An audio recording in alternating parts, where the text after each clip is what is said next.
வணக்கம், இது உங்கள் ஹெல்த்தி கிச்சன். இன்றைக்கி ஹெல்த்தி கிச்சனில் டிஃபன் சாம்பார் எப்படி செய்கிறதுன்னு பார்க்க போகிறோம். அதற்கு தேவையான பொருட்கள்: துவரம்பருப்பு, சின்ன வெங்காயம், பூண்டு, தக்காளி, வெங்காயம், பச்சை மிளகாய், கடுகுளுத்தம்பருப்பு, கடலப்பருப்பு, சாம்பார் பொடி, ஜீரகப்பொடி, சோம்புத்தூள், வெந்தயத்தூள், பெருங்காயத்தூள், கருவேப்பிள்ளை, கொத்தமல்லி, உப்பு, மஞ்சத்தூள். அடுப்பில் குக்கரை வச்சு கழுவி எடுத்து வச்சுருக்கிற பருப்பை குக்கரில் போட்டுட்டு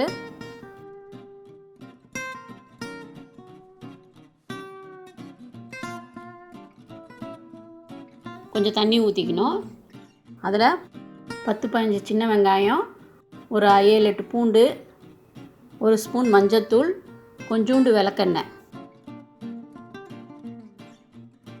இப்போ குக்கரை மூடி வச்சிடலாம்.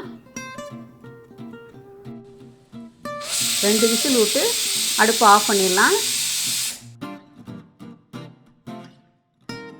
இப்போ அடுப்பில் வடை சட்டி வச்சு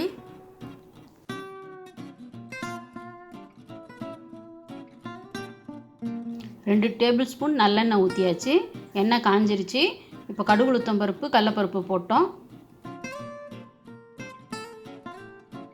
கடுகு நல்லா பொரிஞ்சிருச்சு. இப்போ ஒரு வெங்காயத்தை பொடியாக கட் பண்ணி போட்டுட்டோம். கருவேப்பிலை போட்டிருக்கு.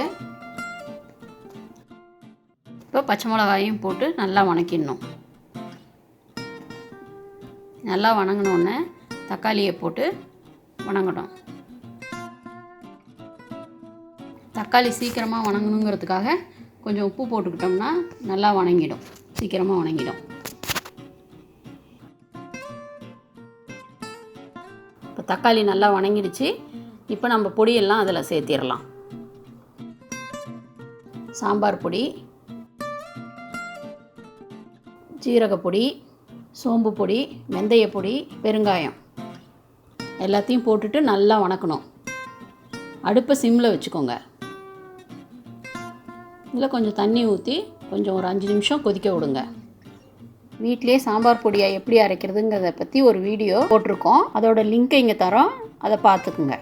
இப்போ குக்கரை திறந்து பருப்பு எடுத்து, பருப்பு நல்லா வெந்திருக்கு, மத்து வச்சு கடைஞ்சிடலாம் பருப்பை. பருப்பு வேகும்போது இந்த சின்ன வெங்காயமும் பூண்டும் போடுறதுனால சாம்பார் சுவை கூட இருக்கும். இது நல்லா வணங்கிடுச்சு. இப்போ குக்கர்லேருந்து பருப்பை எடுத்து இதில் சேர்த்திடலாம். இப்போ கொத்தமல்லி தலையை மேலே தூவிட்டு இதை நல்லா ஒரு 10 நிமிஷம் கொதிக்க விடணும். சிம்லேயே வச்சு கொதிக்க விடணும். நல்லா ஒரு 10 நிமிஷம் கொதிச்சிருச்சு. அடுப்பு ஆஃப் பண்ணிடலாம். சுவையான பருப்பு சாம்பார் ரெடி ஆகிடுச்சு. இந்த சாம்பார் இட்லி, பொங்கல், தோசை இதுக்கெல்லாம் ரொம்ப சுவையாக இருக்கும்.